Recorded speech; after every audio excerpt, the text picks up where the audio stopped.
Hello, welcome everyone to the 22nd episode of Hard Knock Hawks. I'm Anthony, along with Chris, Leon, and Marco, and this is the podcast where we talk about our favorite team, the Atlanta Hawks, and other things in the NBA when it applies. Today, we have a special episode of the podcast where we're gonna have an early discussion about the 2025 NBA draft, and also talk about how the overall 2024 NBA draft players are doing right now. So for all the conversations we're gonna have, we have a special guest with us. It's David Lee, aka D Lee for three of the Atlanta Hawks Film Room podcast. Why don't you introduce yourself, David? Unmute yourself. I think, You're muted, yeah. brother. Yo, my fault. Okay, you're good. They auto muted me. I just want to say, appreciate y'all giving me the invite. Delete 43 on all platforms, talking Hawks, trying to be as objective as possible about my favorite team ever. It's a daily struggle, but look forward to talking Hawks with y'all though. Yes, it is. It is a struggle to talk about with some of these fans that we have in this fan base. But I think the first topic that I want to talk to you about is the 2024 draft, and anyone can just chime in with this. Is that the 2024 draft? I think initially very controversial because it was just mainly talked about as this very underwhelming draft for the most part. There wasn't really any star players that people thought initially was going to come out. So, for your expectations, Dealey, what is your thought so far at this point of the year about what this class has brought so far?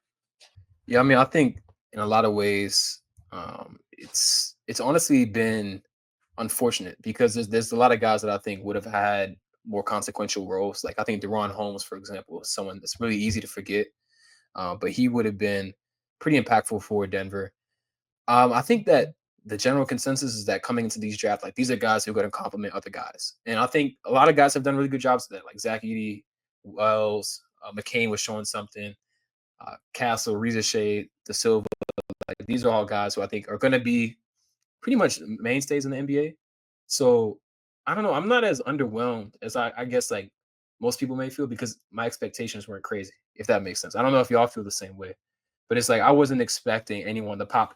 I guess like from my perspective, someone who like has just kind of disappointed me. I thought Reed would be a little bit better to start off, to be honest. So he's kind of disappointed me. But outside of that, I mean, dudes are kind of doing what I expected. If I'm gonna be honest, how do y'all feel about that? Leon, I think you can go first with this because I know you're also a really big draft guy. So, Um, I will say that wow. Uh I had honestly forgotten about Deron Holmes, David. So yeah, he would have been really nice up there. Yeah, They that was a gotta play deep Zeke. cut. Yeah, they gotta play Zeke Naji all the time now, and y'all know how I feel about Yep.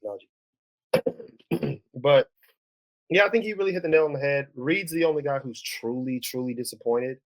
And I mean, I think they've played pretty well for what was dubbed pretty much all leading up to the draft as the worst draft class ever. Like that's literally what people were calling it. So I mean, it's clear that the guys like he listed, like Tristan De Silva in Orlando, who, we forget they were without Paolo for a long time and he was starting. And, Yep. then Franz went down and he went from playing just a key role as their third, forward to playing an extremely important role as like their starting three or four, depending on the night, for a couple weeks until, they got their star wings back. But obviously, he's had a good season. Riche's played pretty well. Obviously, I think the big one is Reed because a lot of people actually thought that Reed had a chance to be, the next Steph Curry, one of the best, the best player in the class, despite going three. And it Yep. just hasn't worked out that way. I think part of it is where he was drafted, and a little bit of this, a little bit of that. I think he'll be fine. I think what's going on there is just a little bit of I don't know. It's just coaching. I think we've talked about how they're so loaded, just with prospects and so many guys on rookie contracts. It's hard to find minutes for everybody. But I feel pretty good about this class. Sucks that McCain got hurt. He was gonna run away with Rookie of the Year. Obviously, we know Memphis doesn't miss on draft picks, so Thanks. those two rookies are just out there playing great basketball, fit in their system. Um, I think for actually my biggest disappointment, to be honest, was Tajane. I didn't think Tajane was going to be this bad. Tajane Saloon, Charlotte Hornets. He's genuinely not an NBA player. Very surprised. He's I very mean, to be he's, fair, I think when you look at someone like him, like he was viewed as a very raw prospect. But that's then true. again, it's like Yeah. Yeah, that dude is he was, purely theoretical. yeah, that's the thing. But like, I didn't think he just was like not going to be able to shoot. I actually had more faith in his shooting in the short term than Reese's because the free throw percentage was Mm. fine and he shot. I mean, he shot. Hey, he was shooting interesting threes in France. Let's just say. Let's just say No, that. he would definitely take some audacious ones. I don't know if y'all. I just saw this. He's shooting 9% from the mid range this year. He's not. He's so bad right now. Like But there's levels of being bad, and he's definitely like mastered that. It's he's and 6'6". what I loved his motor. I was like, okay, this dude, if he has one NBA skill, it's the ethic, like the work ethic, the motor, the activity. But that's just not enough. And it's also like not a great situation. Like I'm not writing him off, but I had him 20 some. Yeah, So I thought you were 6 low. was crazy, to be honest. Yeah. I thought they were gonna go Dalton Connect. I thought they were gonna go something like that. But I think like some of these guys, they'll find a footing. Like I think the majority of guys in the top 20-ish, like even guys like Filipowski, I think he'll find his footing. Like there are guys, there are some rotation guys in this draft that I think in the next 2 to 3 years, I know we talking about in the group chat, like Ron Holland he's another guy that I think will eventually find his footing. So For sure. I don't know. I don't know. I've enjoyed the class. I feel like it's taught me a lot, like in terms of like what to value though. Yeah, as an Because evaluator. like I think one thing I've seen some people on Twitter talk about is like strength is really important, right? So like if you look at all the physically fit guys, the guys who like had NBA level strength in their college seasons, like they're the ones who have had the easiest time in the NBA. And so I Except think it's for like to I'm starting James to value it a Saloon. little more. He's Yeah, he's yeah. For like that year one transition, right? Strength is usually the thing that kind of carries over. And I translates. guess like for your in terms of like expectations, like if you're disappointed or not, it really does come down to like what you expected from this class, like David was saying. And it's like if you were looking for some like primary initiator, like top of the rotation type guy, I don't know if guy was in this draft anyway. And like if that's what you're hoping for, you're probably gonna be disappointed. But I feel like there's a Yeah. lot of solid basketball players that have um some really good traits. You had a lot of size available. And you had some guys that had the strength and some good pedigree. You had some multi-year college players, right? Guys that you knew were going to hit the ground running.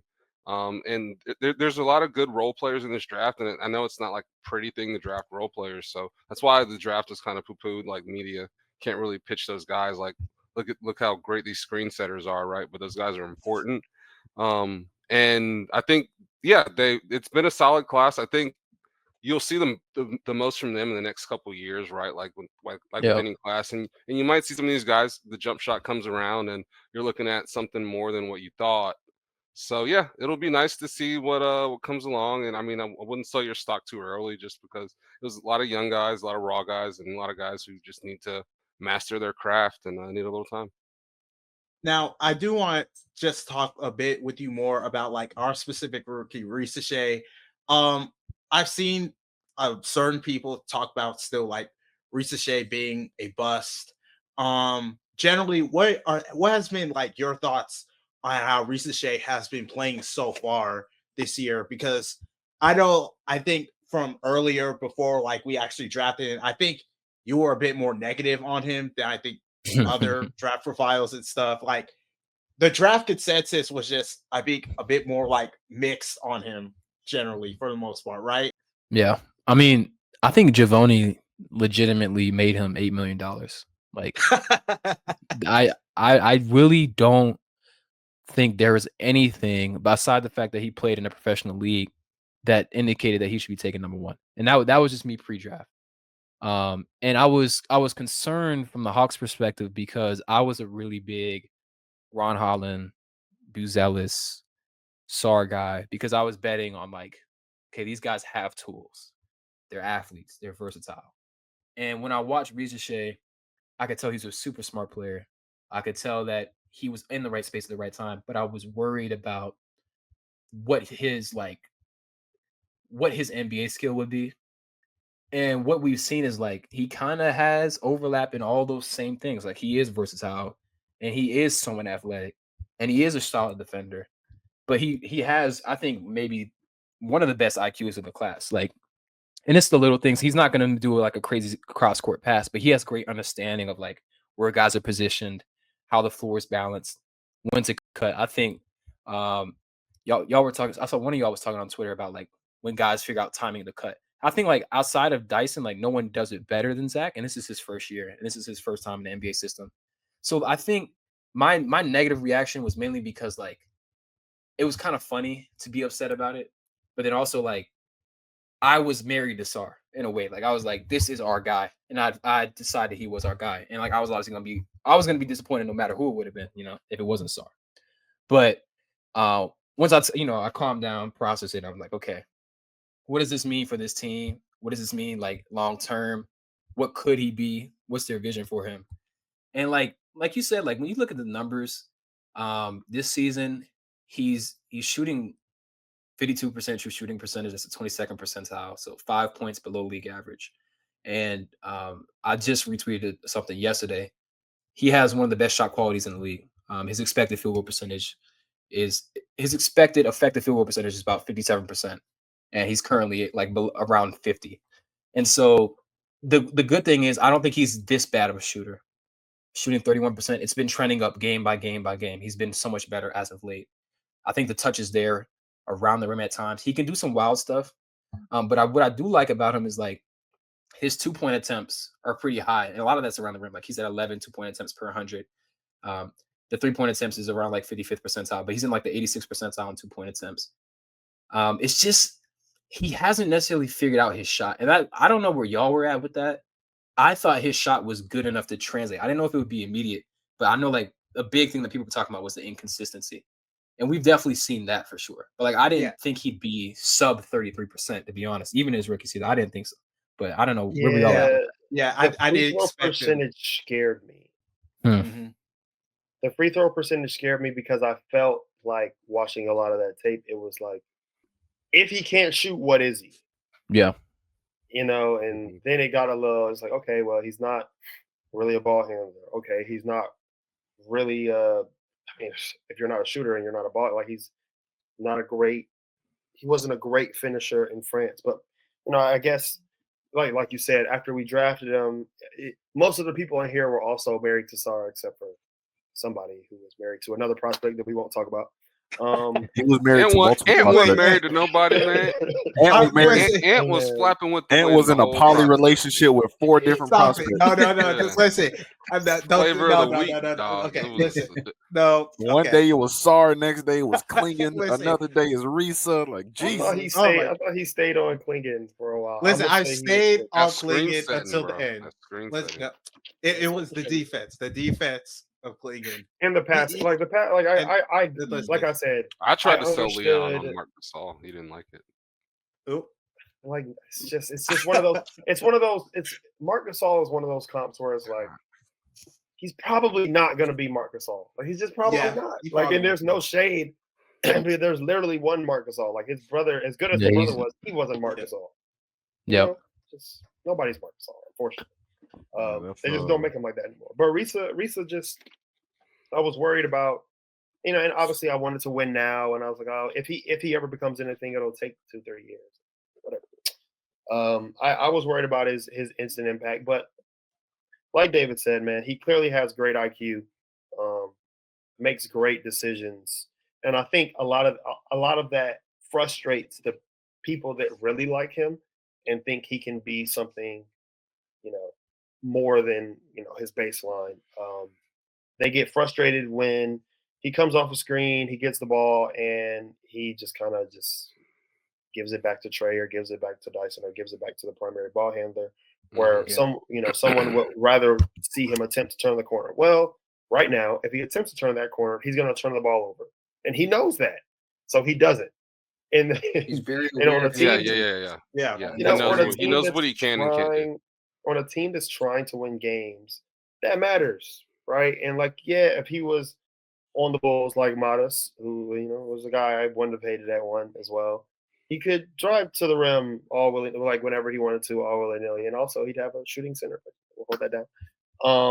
A great shooting center, had one of the great season by Vooch. But I think he'll be Jesus. fine long term. He'll be fine. He can't defend. We know, but great. I think he'll be fine. I think he'll probably be. I don't even want to say that. I think he'll be like a league average 5-6 attempts from three type of shooter. I think Chris said a couple months ago that sneakily, after always talking about his hot shooting streaks in France, that his slashing was probably or possibly could be his best skill as time goes on, as he puts on that weight. You want to expound on that, Chris? Yeah, no. I mean, and I'll kind of go up your point when you're talking about understanding his limitations, right? I think coming from a pro league, who, especially one that really put him in a box, I feel like as a player, he really understands like what he can and can't do. So like kind of testing his limitations is something we haven't really seen him really get comfortable with yet in the NBA fully. But no, I mean, I like Zach as a player. He's really smart. I think a lot of the things with Zach that didn't come through because of the box that kind of had him in was the feel and all the things he can do on an NBA floor. Like David talked about the cutting. The three hasn't been there, yeah. But that's something that can get better over time, right? And he's a hard worker. I think the reasons the Hawks took Zach are because of the size for sure, but the work ethic, the intelligence. Obviously they saw him in a workout, so the feel, a lot of things that we couldn't see on film. So Yep. I'll give him that, right? Obviously you want the shot to translate quickly because that's what he was sold on, Yeah. or that's what we were sold on. Really, it just hasn't been there yet, but we have seen him get a little hot. And as a young player, I feel like streakiness is kind of acceptable. It was a new development, right? And that's something we did talk about some. And it's one thing that concerned me, right? Because he had like basically two really, really hot streaks, and in between that, he was kind of cold. But at the end of the day, that's kind of what it is when you're developing as a shooter, and if that's something they're putting on him, you're going to see those peaks and valleys, especially early on. We talked a lot about Zach coming into the season, obviously, because he's the number one pick. And I said a few times, like, Zach could just be good, right? You never know. With a 19-year-old, he could have hit the ground running and just been amazing. We've seen him be good in certain areas like that we didn't expect. I think the defense was way better than anybody could have predicted. Yeah. And we've seen him grow over the course of the season. And I think that feel and intelligence that he plays with will really, really accelerate his development, and he's gotten a lot of experience. So I think moving forward, we should see continuously better and better Zach. I don't know what his ceiling is. It's so hard to tell when the player is that young. We have a lot of fun with it, and you throw a lot of names around like 6'10", like Mikal Bridges, or like 6'9", Derek White, right? Right But now, I would just say just high level role player. yeah, Just any yeah. high That's level a player. comp, man. Like, That's a and comp. That's not a ceiling ant. I You're mean, not I mean, really it just feels like that's what it is. well. I mean, I It's don't know if that's like.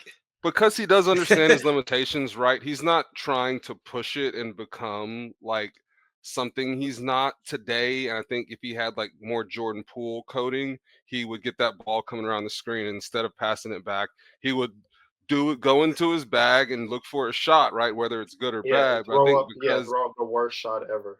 yeah, but Yeah. like for good or bad, right? Jalen Green, he's going to do whatever he wants to do when he gets on the ball. But I think Zach, Mhm. who's had to play in a pro league and is playing now in a team that wants to be competitive, understands his weaknesses and knows I need to get it back to Trey. Hopefully, we see him push himself a little bit more that now that he needs to with Jalen out. But yeah, I think Zach has been. It's a solid pick, right? I think him and Dyson together give you a really good perimeter core moving forward.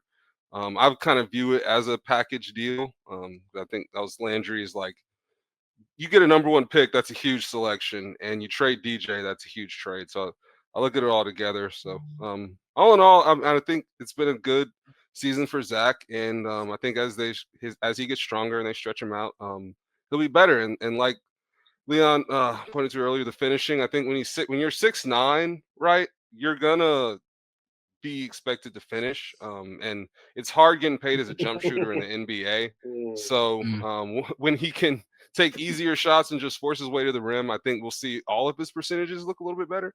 But yeah, so the future is bright for Zach, and we'll see what's next. What? Yeah, I do want to ask y'all just about like developmental trajectories. I don't remember who I had on the podcast when I was asking this, but it's almost like these guys in this class aren't going to be given a chance to become the stars. You know what I mean? Like because the league is so right. loaded. It is so much talent, but even every team that drafted them already kind of has a guy they're developing or already building around. And I think it's like for Riza, you see some flashes where it's like, oh, that was a nice behind the back move, or he took that coast to coast, or that was a really nice touch on the layup. And I'm not saying that if he had more reps, but I do think like there's an element of struggle that stars go through, right? Like you have to go and create. There is no other option. We need you, or we're going to lose. And I think about like those early Trey years. I think about like all these guys who ended up developing so much. You kind of see Paolo going through it now, right? Yeah. He and Franz, right? When they're together, one of them is going to have a little bit easier matchup, but I think Paolo gets that first option attention. He also does it to himself. Like he will refuse sometimes to take easier shots, and he'll make it tougher. But I get what you're saying. But it's like Carmelo Anthony. Yeah, like he has a little bit of Melo syndrome where all these big guys want to be jump shooters. I mean, shit, I get it. Like that's the best part. Like they grow up watching KD, whatever it may be. But it's like I think the team first mentality that Riza Shea has is pretty powerful because I mean right now he's like 8th in drives per game, and he's turning over the ball on 8% of his possessions. Like the only person who's worse is Karis LeVert or Jalen Johnson. I'm sorry. And Jalen is generating way more points and more assists and more kick out opportunities. You know what I mean? So it's like, yes, Jalen has a higher rate, but he's still doing more with those possessions. And that's the other thing too. Like, and this is why I try to tell guys this about the Hawks. Obviously, you guys all know this. Like, I've seen y'all talk about it. Like the ball handling on this team has so much room to grow. And, and it's a lot of these dudes really struggle dribbling in traffic or dribble in. It wasn't just Dre. I know you're talking about Dre, but it's not just Dre. Like a lot of these dudes can't dribble. So it's like that's where Karis LeVert comes in. That's where I know Chris ain't as high on Kobe Buffkin, but like so Buffkin comes in. Like guys who can handle I respect ball Kobe's handle. I've talked about Kobe. Yeah. He has a tight handle. So it's like I think that's another part of prospect stuff where it's like handle. I think handle is a lot harder to develop than people may realize. Like if you don't show it at a young age, I don't know. Yeah. It may not come. When you're 20, if you don't have a handle at 20, you're not gonna get a handle, bro. Well, at some point, they're not going to give you the chance to even get it, right? They're going to stick your ass in the corner and tell you to cut. Yep. So you got to have it. You're not good at dribbling. You're going to sit in that corner and enjoy it. Yeah. I think the thought process on Riza was, okay, he's so skilled in so many areas that if we can't get the handle right, then and everything else is, average to better, like with the like you said, with the feel, with the size and the length and the cutting and the body control. That's one of the craziest things to me. Like early on, and it's become normal now for me because I've watched him for 50 games now. But the way he's able to move on the basketball court at that size it impressed me because there are like if you look at guys with his physical profile around that height, with that even the more slender guys don't move like that. Like Trey Murphy's having a great season. He doesn't move like Zach moves. No. You know what I mean? He just doesn't, like offensively or defensively, he just doesn't move like that. And that kind of stuff gives him an opportunity on both sides of the ball. Like we see it with the left hand finishes through traffic. We see it with like his positioning defensively, and part of that is IQ too. I mean, it's not a home run by any means. Obviously, if you got the number 1 pick, you hope you get Wemby, but you didn't. So you just go with what you get, and I think he's going to be a great addition to this team moving forward. What do you think, George Niang's pizza guy? Hey man, hey, coming straight from Pizza Hut Live, man. I'm not gonna say much on Riza because y'all basically said all all I wanted to say. I think a lot of people are just mad. Like early season, they were mad because he was the number 1 pick, and like if you really were into like the draft, It was no clear number one pick. So whoever you took at number one, you just expected it to be a guy to help your team. Like I was married to Yeah. Sarr. I was like, you have a chance to get a actual 7 foot that can shoot, block next to Trey, because that's what we've all been wanting. You wanted to scratch big next to Trey. But I was like, But only he's pick a I hoe. probably Hey man, That's the thing. That's hey true. man, you know, Facts. That's so like Yeah, you've told ducking, this bro. story He before, was but he me was and ducking, bro.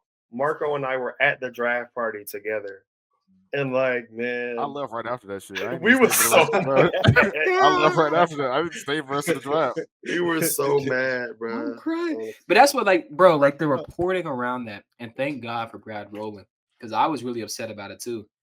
The man told Houston the same thing. You know what I mean? Like, it's always Yeah. going to be. Obviously, we had the first crack at it, so that it's going to be pushed that way. But it's like he wanted to go somewhere he thought he could have opportunity, He and wanted to be a star.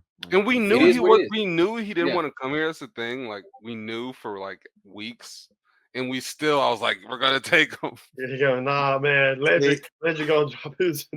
This is why you move on early. This is why you move on early, right? Oh, brother, I'm not trying to hear that from Well, you, you know, man. someone told me that Zach was the apple of. Nobody wants what to did hear he from you say? right now, Ant. Zach has been the apple of Landry's eye. Not for reference months. that man on this podcast. Just tell But you no, what Zach I is told. No, but I mean, I will say if you're trying to do what the Hawks are trying to do this season, like if we're looking down the line, right? If you're Landry and you're trying to trade DeAndre Hunter this year, you need a 6'9" small forward on the roster before that happens to even entertain it, right? So it all worked out for Landry. I would Yeah, like, love I to think- like. I would love to be in Yeah. that room. Like, Yeah, know what the plan is. when did the cross, like, they were like, okay, we're gonna trade Trey? Like, was that?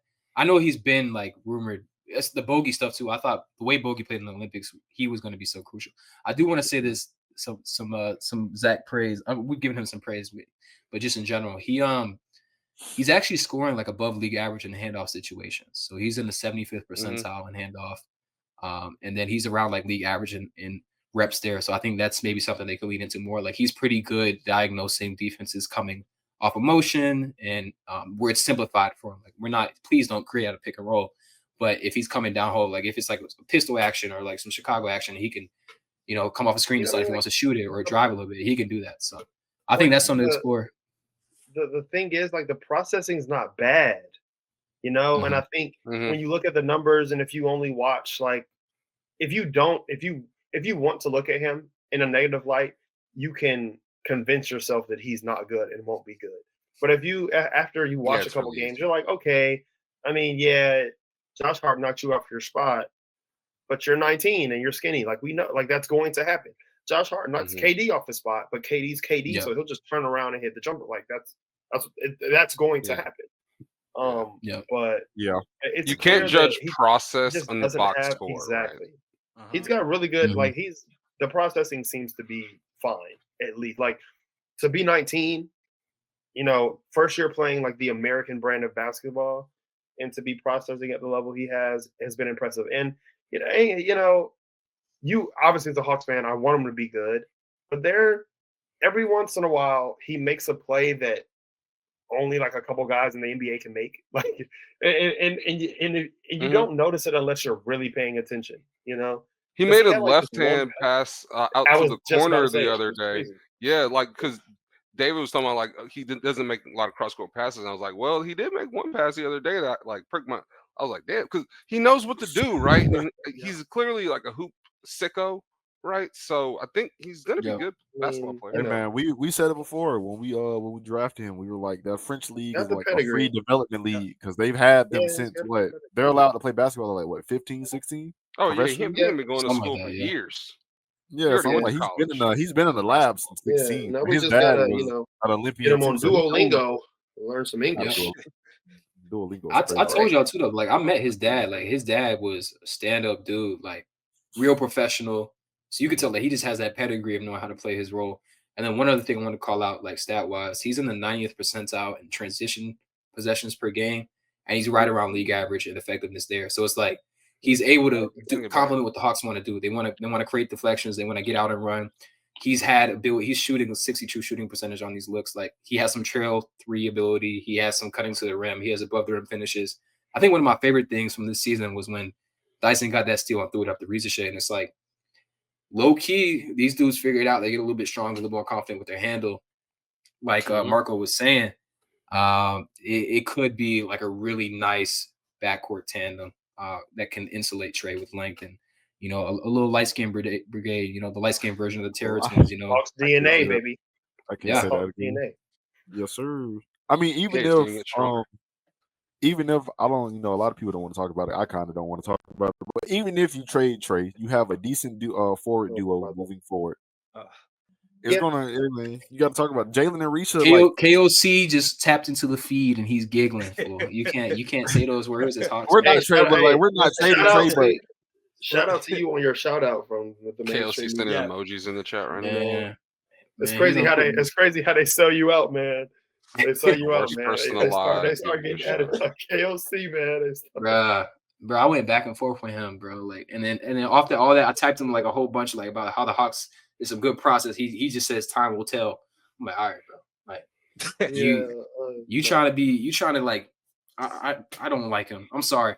And you know what's really cool though?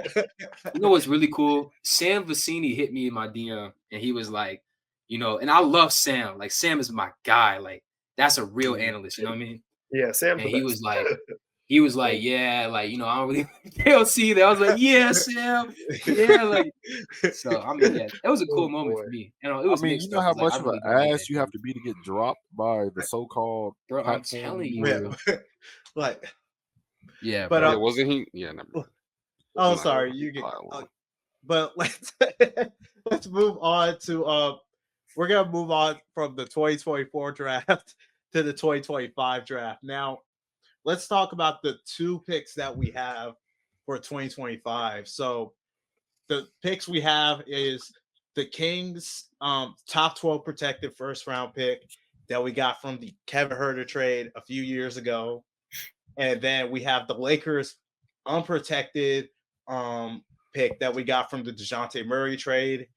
If the season ended right now, the two picks will be the two picks will land at 13 for the Kings, and the Lakers pick would be at 24. We currently do not have any second round picks this year. Both of them went to the trade for Terrence Mann. So my question is, since I want to talk about the Kings pick, do you guys generally think we will be able to get the Kings pick this year? They traded De'Aaron Fox. They're in the play-in. They're the 9th seed in the West. It's a very interesting situation for the Kings there right now. I believe so. Kings, look, man, if Zach LaVine and DeMar DeRozan gonna guarantee one thing, they're gonna guarantee they're gonna make the play-in. They've been doing it in our conference for the last few years. They're gonna guarantee a play-in spot. That's all we need them to be. That's very fair. That is true. Yeah, that's true. That's all we needed to be. We just don't need it. Like, long as that pick hits the 13 and above, we're fine. They'll be middle of the pack because I don't even think they're that bad right now. Well, they're bad, but they're still in a good spot to where it's not affecting them. They're 28 and 27 right now. They're tied with Golden State for 13. The next team under is 26, 28. So really, and that's Phoenix. So if Phoenix, like, they're on a mean losing streak, last 10 they're 3-7. So Phoenix can provide some cushion there, but Sacramento again also has to win. But also looking at their next 10 coming up, they kind of have a tough stretch coming up. So but I feel like it'll still convey. Like I said, you just need them to make play-in. You don't need them to be a real playoff team.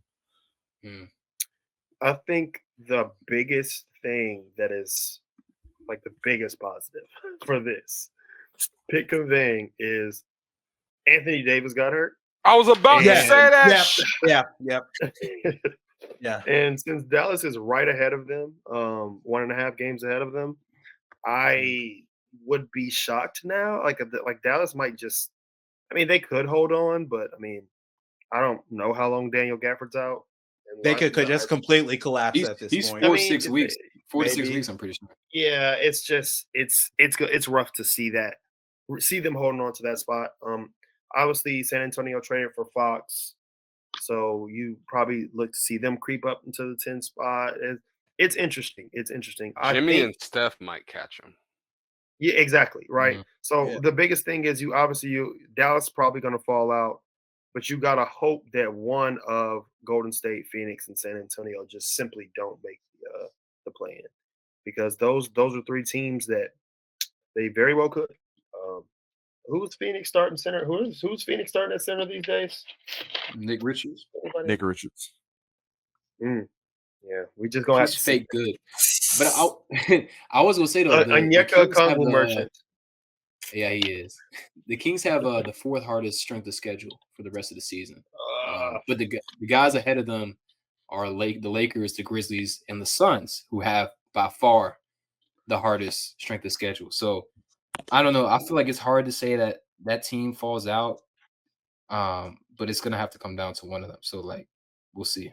I think San Antonio still has some ground to gain. Like, I honestly don't.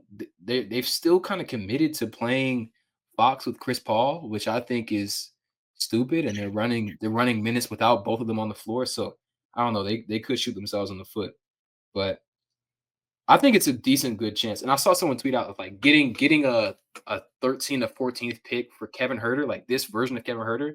Like, this is one of the rare times the Hawks sold high, if we're being honest. I think Dre and Bogey will also kind of leave like that. But the Huerter deal, it has to convey this year, right? Otherwise, it's 2 seconds. But No, we got it. No, next year. Next year it's top 10 next year, right? baby. We got one more year. We got one more year on this pick, baby. Oh, it's one more. Okay, yeah. Well, then I think I would prefer to get it this year, man. I would prefer to get it this year, though. No, I definitely would. Yeah. I mean, I do think it conveys this year. I wasn't sure for a while, but I think they, without Fox there, they have a little bit more size at the 2 with the guys they have around them, and then they can play a little of some defense at the 1 if they want. And then Zach LaVine is just so much better than Kevin Huerter. That you might be getting just a huge shooting boost, and Sabonis is playing with the Bulls, so we'll see what happens. Zach LaVine's gonna remember how to play basketball. Be around 500. Yeah, man, I told you, man. If they're going to guarantee 500, they're going to guarantee a play-in spot. Yeah, they'll be right there. You know, they're still decent enough to make play-in. Like you said, it's just a lot of circumstances and what ifs. But again, we have it for one more year if it doesn't convey. But you want it for this year because we. I really want that this year because this is the draft. Yeah, this would be a good one.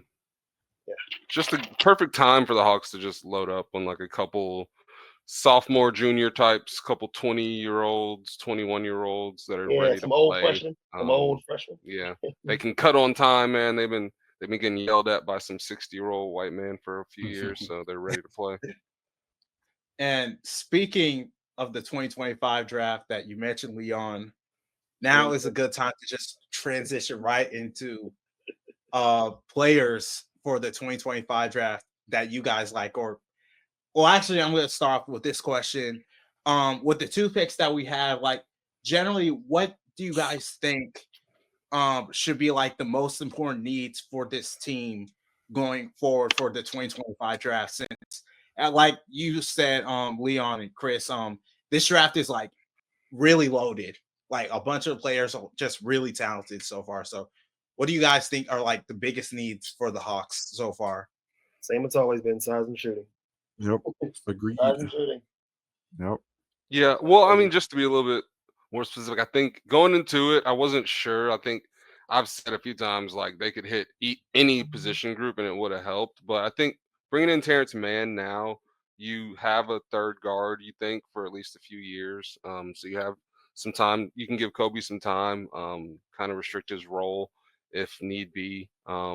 So I think you're probably trying to target that wing group, maybe big if one that fits is there. I think you just want to add some size and shooting, like Leon said. But yeah, I feel like we say it every year because we have Trae Young on our team, like no guards, but like this year for sure, no guard. I mean, you have a very good guard group, I think, for what you want to do. So yeah, just try to get some size in here.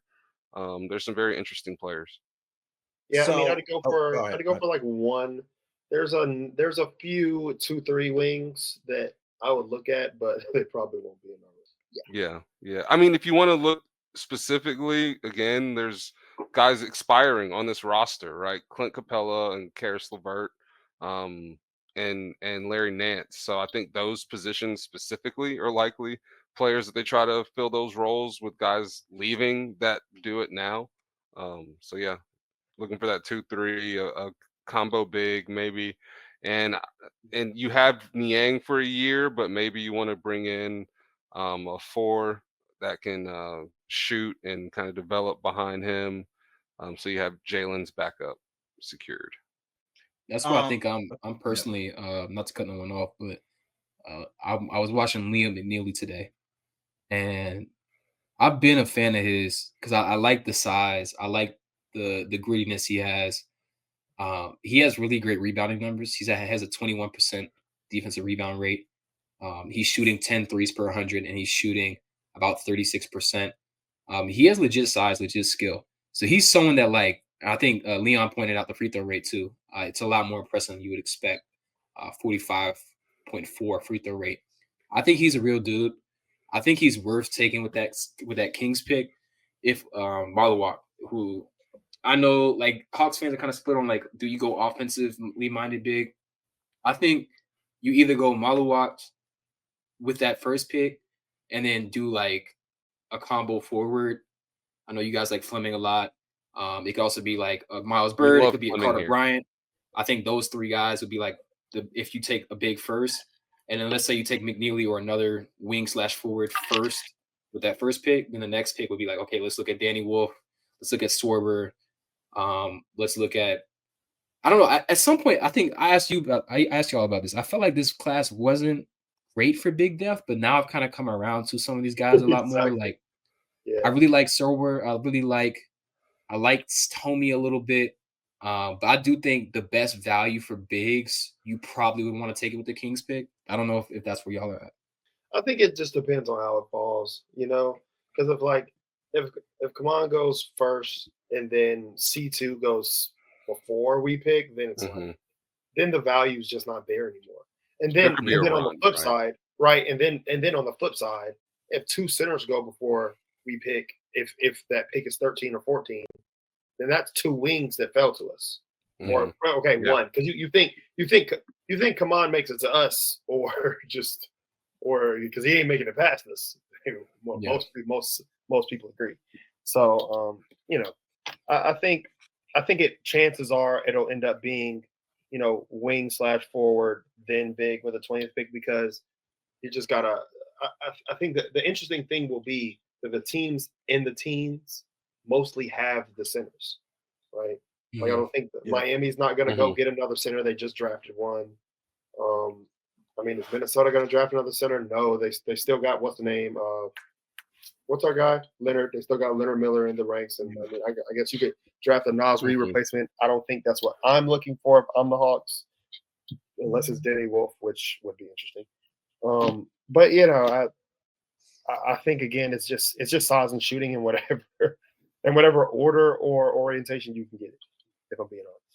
Yeah, I mean, really, the lottery will kind of let us know how it might play out, right? Like you were saying, depends on who needs what, right? If the teams that need bigs are all at the front and the value isn't there, they might not even take a big. So, like, someone really good might fall, and then a bunch of teams that have a big, like, are there that don't need them, and dude just falls in our lap. Or, like, I feel like we have conversations about this draft a lot, and someone's like, "Oh, he's going top 10. He's going top 10." I'm like, "Dog, everybody can't go top 10." You know what I'm saying? 10, yeah. So somebody's gonna fall. It could be really interesting. Who knows who falls in their lap, man?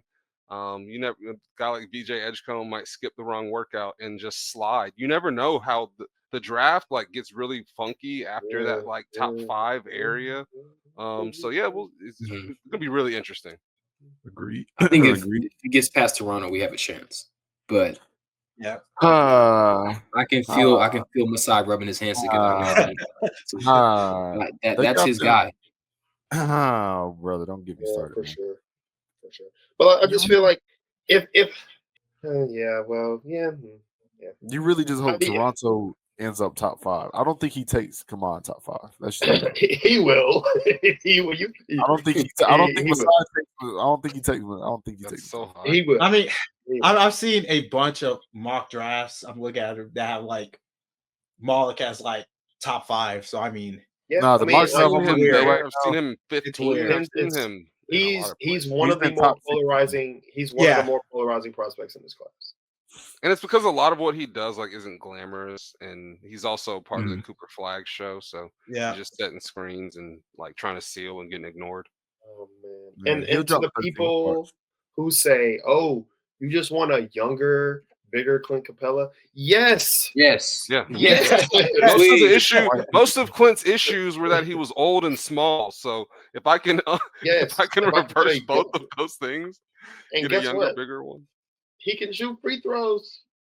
Like, Yeah. It's funny, like He has I really good watch touch. a lot of Gil's yeah. Arena, right? And they were talking about Luca and the Lakers now, and they're like, "Oh, what do you need to get at center?" He's like, "Man, I don't care. I got Luca and LeBron. Man, I got somebody that can run and jump." It's like, and that's kind of how I feel about the center position, though. Like on some level, especially when you have a guy like Onyeka who has like some legitimate offensive game. Like I just need a run and jump soft dude, skills. like somebody tall that, like, obviously I love a little feel, but go if I can get a bigger Clint, I'm fine with that right now. I Like, got bro, Trey like, Young, man. Lob because that thing up. you're just diminishing how good Clint is at the things that he does. And Well, sure. ugh. I mean, you know, like you said, it's not glamorous, and I think the things that Clint is not great at, like the touch and the free throws, and You can keep going if you want. I Yeah, we mean, get that's all I really got. I mean, It's too much we everything else is really age related. Like he was never a great finisher. He just got baby food all the time, as we like to say. And the thing is, Kaman is going to Now he's getting swallow that that food baby all food. over his man. face. Yeah, I'm telling you. Yeah, it's gonna, Yo, yeah, we say crazy that's a stuff. crazy metaphor. It is, but yeah, he's just a massive human being. I don't know. I You're do higher on want to Corver push than back me. just a little bit, Chris, though. Just a little bit. I see the argument at least that, like, okay, we have these concerns about Dyson's ball handling, Regis Shay's ball handling, and then we've seen Trey this year. The creation hasn't been great. He and a lot of that, like he typically does. You know, he starts slow, but I do think there is a need for some type of additional creation, right? And I know Mhm. I know some of y'all have talked about, okay, well, is that like a free agent acquisition? Is that eventually cashing in on some of the young pieces to bring in a proven shot creator, right? But I can understand why someone may say, okay, in the front court, let's get someone who can do a lot of what Onyeka is doing. Like what Onyeka has done with the backdoor cuts has been massive. Like that has been Mhm. so big for this offense. And if you bring in, and again, not to say Malawak can't do it because he can. I've seen him do it. He isn't nearly as polished as some of these other bigs in those facets. Like Sorber is way ahead. Danny Wolf is light years Way ahead. Yeah. And so I think that perspective also intrigues me. It just mainly I think comes down to what the Hawks in particular value. I think they value to y'all's point is the length of verticality and athleticism. That's what they've traditionally valued in this era. But I do think they have some values on field, you know, and I do think they might align themselves and say, okay, well, I don't think it'll be as far as Derek Queen, but I think like a Sorber, not a traditional 7-footer, crazy strong, 7'4" wingspan, incredibly intelligent. Could he be a guy like that, or is it going to be a Danny Wolf? You know, like I could see both scenarios. I can see both cases. But I mean, you know what works for Trey, you know, so that's the other thing too. Like you don't want to overcomplicate it, but I find that Yeah, interesting because I think it needs to come from somewhere. yeah. I think that when it comes to the guys you named, I think it's more so. It's like this, right? If it ends up being 2 picks, right? At 13, if Kaman and Queen are off the board, they probably go wing, and they should. Yeah.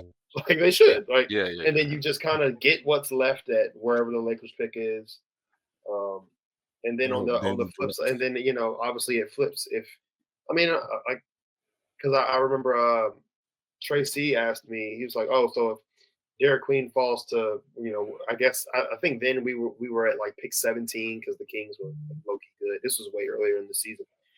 And would you pick Derek Queen if he was there?" I was like, "Oh yeah, I'm not an idiot. Like I understand that he's extremely talented, but I'm just saying that if he falls to where we're at, then like you just kind of have to say if he's BPA by such a significant margin, like if he's in the teens, you take him. Like it is what it is.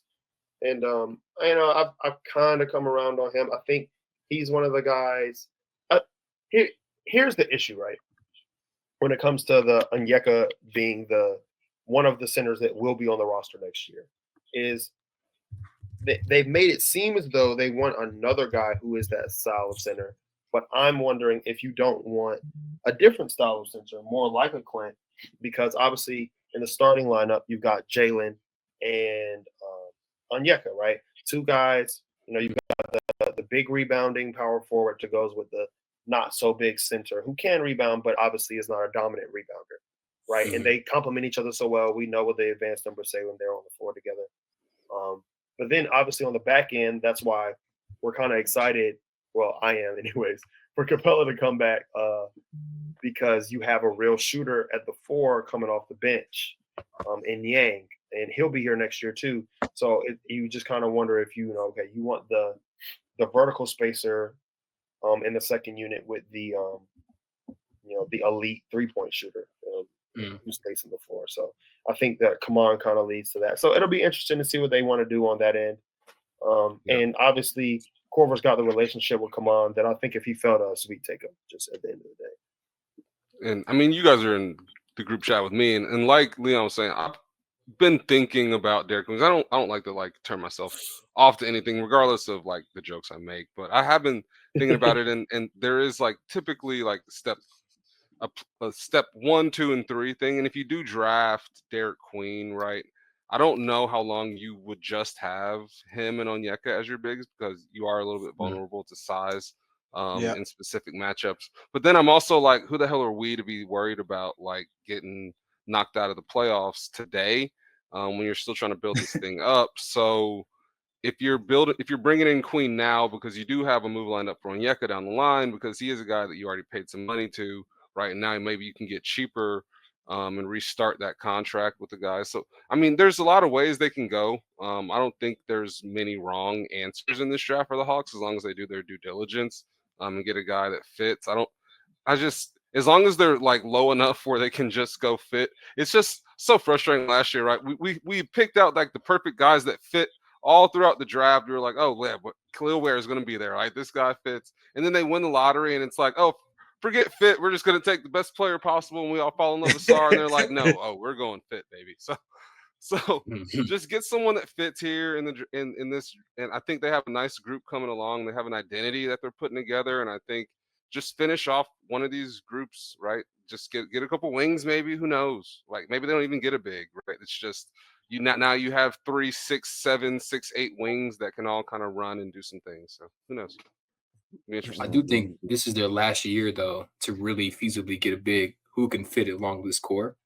I haven't looked at the 26 class at all outside of like the top guys, but just thinking from like a draft capital perspective, you're not going to really have, and also from a developmental trajectory, like you can't really bring in a rookie big at 26. Trey and other guys will probably be like, okay, bro, like, can we be serious? Yeah, they're gonna be too old. I think it has to be this year, and it will be maybe one of the most consequential decisions that Landry has made. Obviously, like number one and trading DeJounte at the forefront, but like whatever they do at the big man position, we either lock them into Onyeka and that guy, or they've made a mistake that's going to set this franchise back. And I don't want to like over exaggerate the gravity of that, but there's a lot of riding on this because they have not taken a big in previous years. Like they didn't get a chance at Lively. They had a chance at their cream at whatever they wanted this year. Ended up taking Reza Shea. And it doesn't, and I think it's really important that Onyeka is starting as of late because I think he's proven what he can do in those minutes, and he's proven what he can do with that role.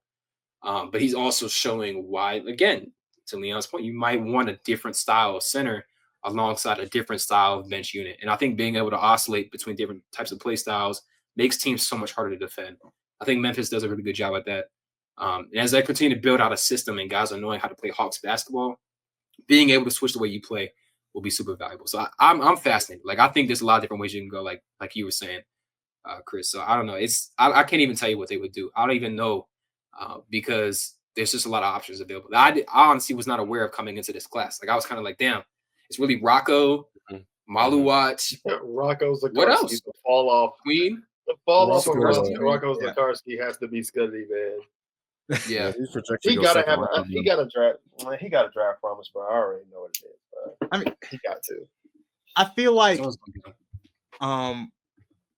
for the Hawks, I probably will not be surprised if they drafted a forward. And sorry for interrupting, by the way, but like to me, it's just that the thing is that like especially with this Jalen injury that happened, I think this team just needs more forwards that are actually that have that size and that presence that's needed, especially now since after Jalen it's just literally Ricochet that's above 6'8", and that actually has like some like well not he doesn't really actually have like that big of a forward. Like he's tall, but like he gets pushed around a bunch and stuff. Like I think they may actually focus on just getting more forwards and stuff, especially if Onyeka is just gonna be this big, not well, yeah, he's Not gonna big, just yeah. be yeah, but you get what I'm saying. Gonna Important. be Yeah, the yeah. center of the future, basically.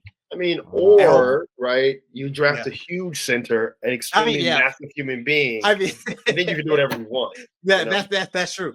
I mean, but I like you Yeah. said, D-Lee, it's You it's could gonna trade be Kobe interesting. Buffkin for a center. Who Yeah, knows? that's true. brother. Like I don't know. Kobe Buffkin for Mark Williams. Will he pass the physical this time? I I mean, was actually just thinking about Mark Williams too, but no, They're I both wouldn't failing do that, it for bro. him. There's I wouldn't no do way it for that him. trade gets approved by the league. They're Walker gonna take one Kessler. look I at ain't Kobe gonna pop Shaq. out. Walker That's Kessler, physical, bring bro. Walker Mark Williams. home. What was it? Kobe in a second round pick? Would that get you Walker Kessler? No, No, Walker no. Kessler. Walker. Nah. Man, it's gonna Kobe in a Lakers pick. no. you wish. You It's gonna wish. be Kobe 3 first-round You need a picks big. and George Niang. Like You will no. literally expiring contract. Yeah, come And back to Yang, Utah. damn man, that's too much. Yeah, like I'm telling you that's gonna be it's I gonna be a can't give lot. away. I can't give away my best customer. Man. Sorry. What a guy. And I think the last thing about the 2025 draft to me is a lot of people are forgetting, or a lot of people are saying, "Oh, the drop off of like how good we or how bad we've been on offense this year, just call a spade a spade, in comparison to previous years." That they're like, "Okay, we need to go offense or we need shooting," which of course we need. But I think a lot of that is you got a rookie guy and Dyson who aren't the best of shooters, but I think throughout the season you've seen that they've found a little bit of consistency, and I think you can rely on them a little bit more going into next season than you could have, earlier in this season.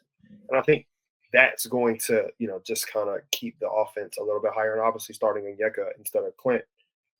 So I think maybe in the second unit you do need to go and prioritize defense, and I think that's what they've been doing quietly. Is they haven't added a bad defender in a while. Like the last time Niang, but he's not a bad but- defender. He's just not athletic, right? Isn't that how they were saying it? He's not. I mean, Yeah, he's not. he's I He's think like a post defender. he knows he's not a bad defender mentally. He Yeah, knows, he where knows to what be, to he's do, there on right. time. But sometimes when you're built like that, it doesn't matter if you're there. Yeah, You can only move so quick. turn Exactly. radius. So it's like, oh, we can't shoot, we can't do this, we can't do that. A lot of that is Ricochet was a bad shooter for the first 3 months, and Dyson was a mid to bad shooter for the first 3 months of the season. Well, Yep. I mean, I don't know where you got Dyson. I got him at, not like slightly below league average next year. Small number of attempts, but sure, slightly below Hey, league give me average. 33.5, 34. Oof. I mean, he's basically there. I mean, he's Better basically pay him there. before that. Yeah, he's at 32. Yeah. Or 31. They need to try to extend him this season for sure. And then obviously Ricochet is not going to shoot 30% from three next season. Like, I would be shocked personally. Probably not. Yeah, me too. Right, and obviously you're not going to have Clint again, and the negative shot making of a guy that gets the easiest shots in the NBA, whatever. And so maybe you can get I won't say a defense first big, right? But obviously it's all about how they want to fill out the roster. They got like we said, they got a lot of different pathways to go because of the way this draft is set up, and they could do to Chris's point, if they really if it fell this way, they could trade Kobe for a center that's not great, Kobe and something, sign and trade Karras and Kobe. You don't have no more seconds, but whatever, for a center, and maybe you shore that up, and with the 24th pick, you pick Cam Jones. I wouldn't hate that. Like, that wouldn't be the worst thing in the world to me, right? So it's just a lot of ways they can go. Add some juice in the draft. I like it. For sure. So my last question before we end this off is, if you had to choose basically from for the Kings or the Lakers and the Lakers pick right now, which two players would you choose? For me, I will go Super flag and Oh my Cooper at 13 would be wild. yeah, Can you imagine that broadcast? People shitting their pants. What did Cooper do? Did he kill somebody? nah, he said he said he want to play with Trey. Oh yeah. Nah, go ahead. Oh man. You were saying what were we gonna say? Man? I would go Kaman and Rasheer Fleming. I really like Rasheer Fleming. I'm not sure if Kaman's gonna be there. If he's not there, I would go with the wing. I'm comfortable taking Rasheer at 13. That's how like sold I am on the scheme fit there and like how much I like the physicality and the archetype. But it really comes down to workouts and whatnot. But yeah, Kaman and Rasheer, I think that would be a really great draft for this team. You come really out with a lot of size. And you're setting yourself up to just match up with people in this conference for years to come. Yeah, I would do Kaman and Fleming, just like Chris said. wow. Or if Fleming just so happens to be there, I'm actually sold on Danny Wolf as well because we need the backup power forward. He kind of fit. I see him being more of a power forward in the league anyway. Unless he can actually like work on the defensive side of the ball, then he might be a starting center. But I'm sold on two bigs. It's weird, but I'm sold on two bigs because I'm still adding size in positions we need size. So I'm gonna be different because why not? Let's go with the 13th pick. The Hawks take the long-term play in Noah Singwe, another Frenchman.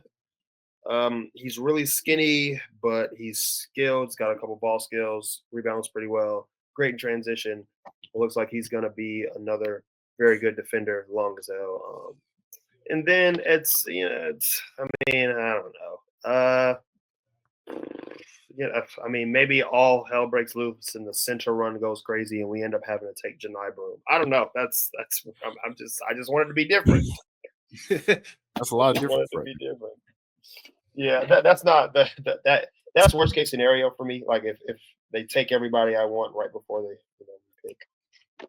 But I mean, that wouldn't be a terrible outcome. Janai has fun. He shoots splits, but he's a big body. He can rebound, and shoot a little bit, and he can make a lot of the same. He has the kind of basic offensive feel that you want in a guy, and he's a super old, old guy. So he'll be ready. He'll be ready to play on day one wherever he goes. I think.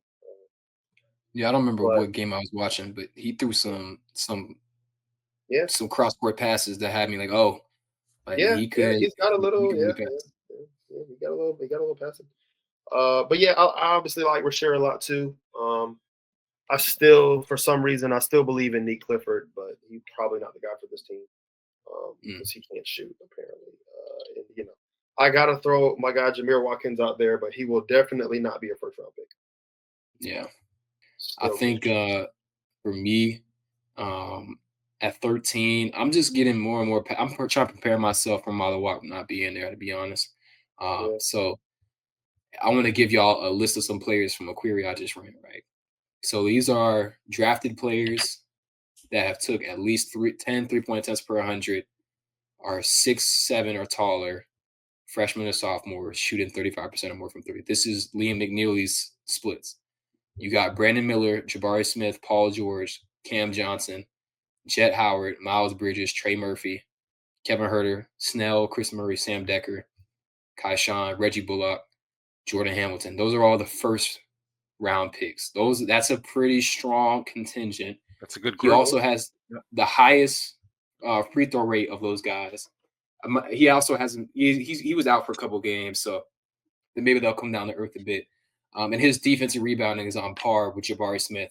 I think he can be a 4 in the NBA. And I think if George Niang can be a 4, he can be a 4. Yeah, he can definitely be a 4 from what I see when he rebounds.